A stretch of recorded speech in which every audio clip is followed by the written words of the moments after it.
Hello everyone, welcome to my channel. Bold and beautiful today. Brooke is persuaded to be Ridge's side chick. On the CBS soap opera, Ridge Forrester has alternated between Taylor Hayes and Brooke Logan for decades. Has he finally figured out how to have both things? Find out what happens next for Ridge and his leading women by reading on. Below are spoilers for B&B.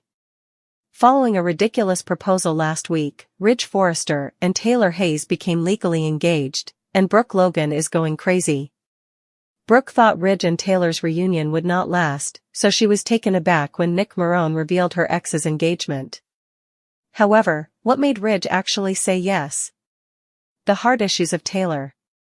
According to a common bold and beautiful fan theory, Ridge only agreed to Taylor's proposal due of her health issues and broken heart syndrome from the previous year. Given Taylor's past cardiac issues, Ridge most likely would have killed her if he hadn't said yes. He committed to marrying her, but it will be a completely different matter if he really schedules the wedding. Taylor's cardiac issue is something Brooke is all too familiar with. According to B&B spoilers, Ridge might use that as justification for the suggestion. It's a fairly legitimate one, in his defense. When Captain Nick returns, everything is different. Ridge is beginning to think that he could still be in love with Brooke and doesn't want her to move on now that Nick Marone is back in town.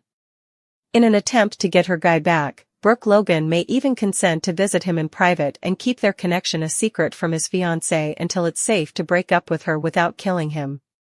Is Brooke foolish for allowing Ridge to date her after he became engaged to Taylor, in your opinion? Will Taylor be able to cope with being dumped before Brooke waits for him? Ridge Forrester had always believed he could balance the impossible, dance between two worlds, and somehow keep both women in love with him, because, after all, he was Ridge Forrester, the crown prince of the fashion elite, the brooding architect of romance, and the eternal object of affection for both Brooke Logan and Taylor Hayes.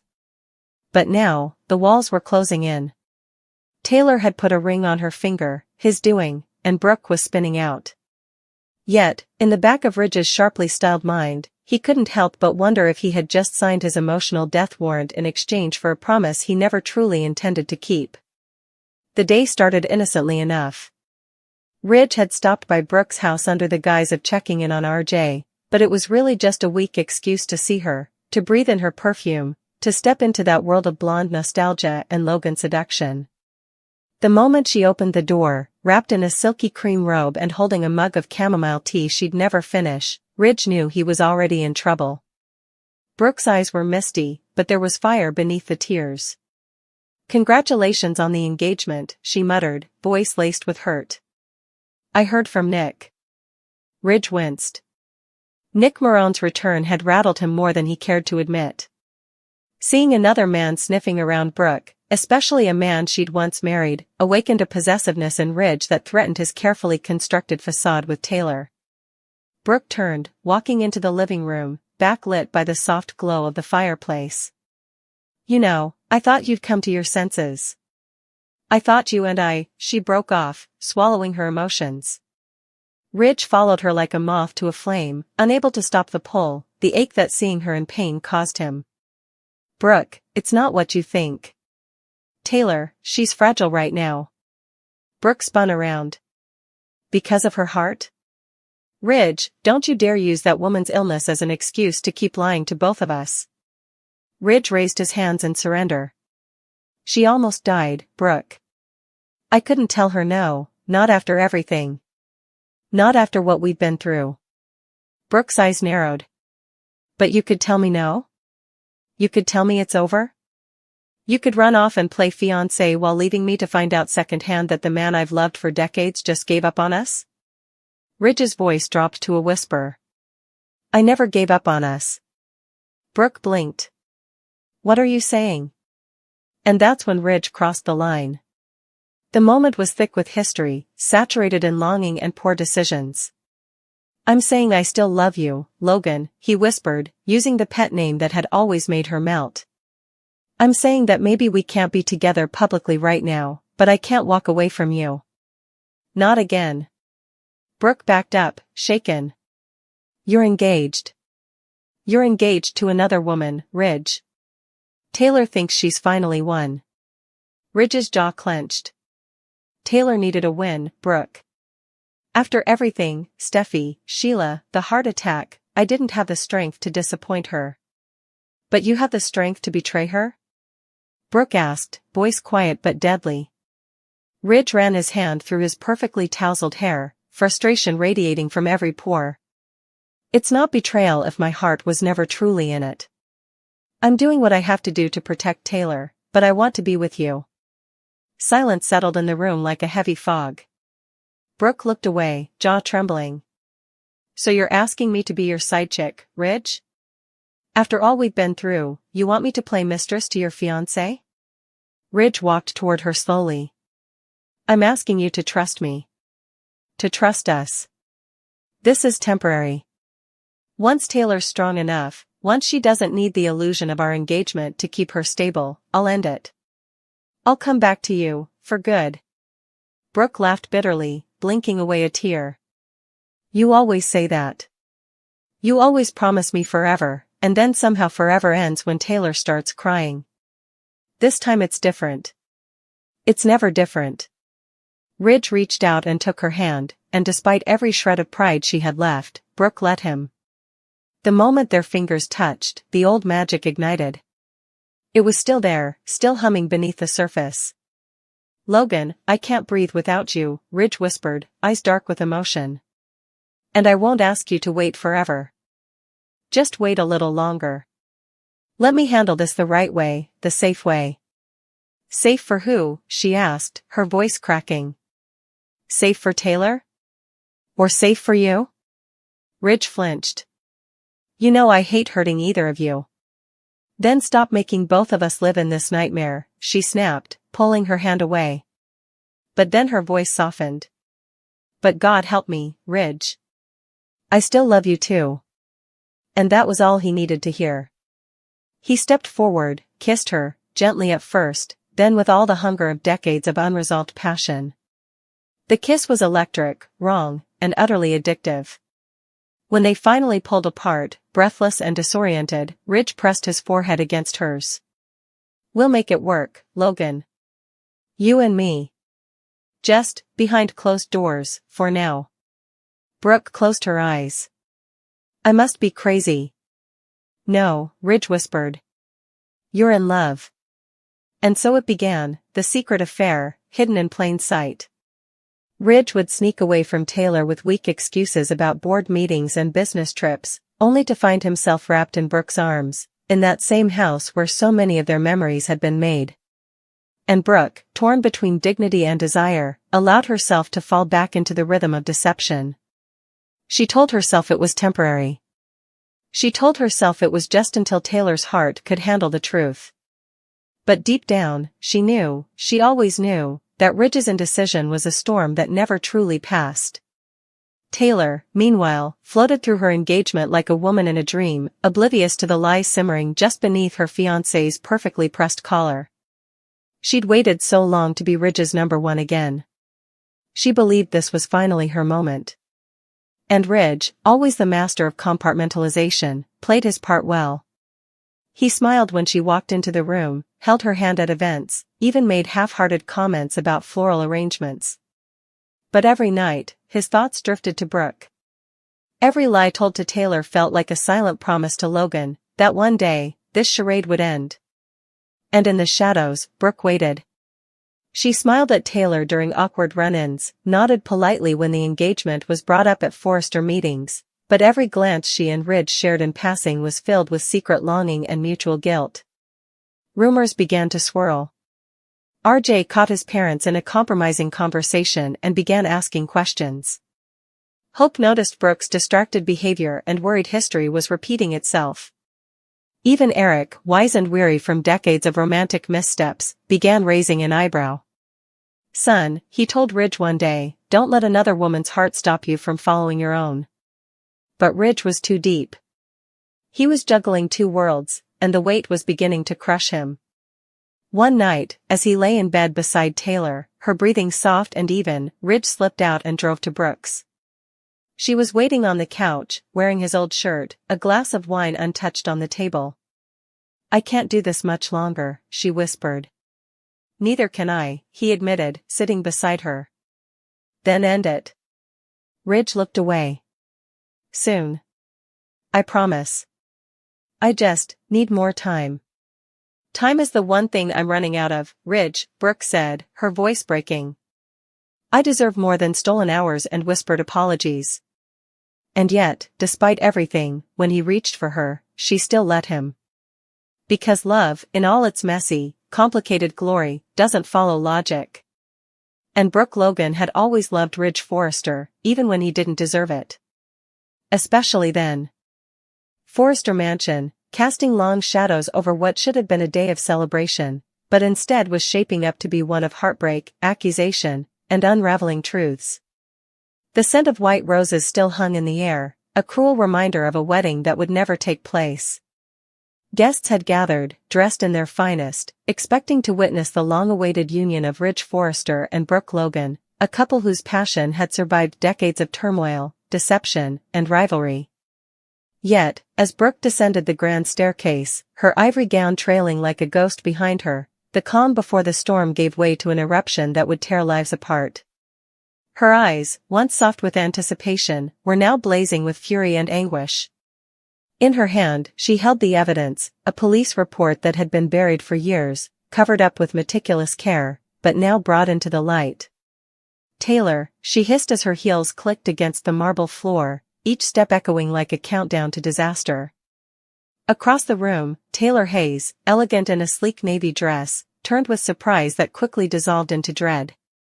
She had known this day might come, had feared it in quiet moments when guilt pricked at her conscience. But never had she imagined it would explode like this, in front of everyone, with Ridge's eyes, those stormy eyes she once loved, locked onto hers with confusion and growing suspicion. "Brooke, what are you doing?" Ridge asked, stepping forward, reaching for her arm, trying to guide her back into silence, into reason. But Brooke wrenched her arm away. "No, Ridge. Not this time. Not again. You need to know the truth about the woman you were about to marry. The woman you've trusted with your children. The woman you've put above me time and time again." The room had gone silent. The murmurs faded. Eric, Steffi, Hope, Thomas, all frozen in their places, the air heavy with anticipation. Taylor swallowed hard. "Brooke, this isn't the time." But Brooke only smiled, bitter and broken. "The time was 10 years ago. When you hit Darla with your car and left her to die."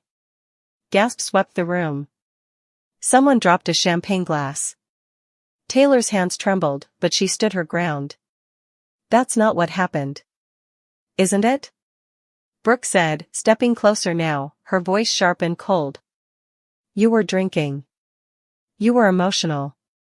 You shouldn't have been driving. And Darla, sweet, kind Darla, she was just trying to help Phoebe. And you," her voice broke. "You killed her. And then you let everyone believe it was an accident. You let Thorne grieve alone.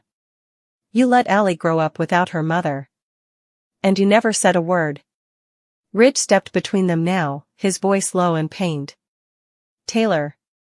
Is this true?" Taylor's eyes were wet, her lips trembling. "I didn't mean for it to happen. It was raining. It was dark. She was in the road, but you didn't stop," Brooke interrupted. "You didn't come forward. You didn't take responsibility." Taylor's voice cracked. "I was broken. I thought if I said anything, I'd lose everything. I was trying to protect my children." Brooke laughed, a hollow sound. "Protecting your children by destroying someone else's? You always play the martyr, Taylor, but this? This is unforgivable." Ridge staggered back a step, the weight of the revelation sinking in. His wedding ring still glinted in his pocket, never slipped on, now likely never to be. "Why didn't you tell me?" he whispered. "I would have stood by you. You were my wife." Taylor turned to him, desperate. "I couldn't. I didn't want to lose you. Or Steffi. Or Thomas. I was afraid." "Afraid?" Brooke's voice was venomous. "You weren't afraid when you testified against me. When you called me unfit. You weren't afraid when you accused me of being a danger to my children. But the moment you did something unforgivable, suddenly it's all about fear and protecting your own? Taylor looked away, shame painting her face. Steffi, who had watched silently, stepped forward now. Mom, is it true? Her voice was small, uncertain, as if part of her still hoped this was all a lie. Taylor nodded slowly. Yes. Tears streamed down Steffi's cheeks. How could you let us hate others for less, when you were hiding something this big? The word struck Taylor like a slap. Ridge turned away, unable to look at her. The wedding is off. Brooke blinked in shock. Even she had not expected him to decide so quickly. Ridge. I need time. I need to process this. Everything I believed, everything I thought I knew, was a lie. Taylor stepped forward, pleading. Ridge, please, don't do this. I made a mistake. A terrible mistake. But I have paid for it every day, not enough, Brooke said coldly. You never even told Allie the truth.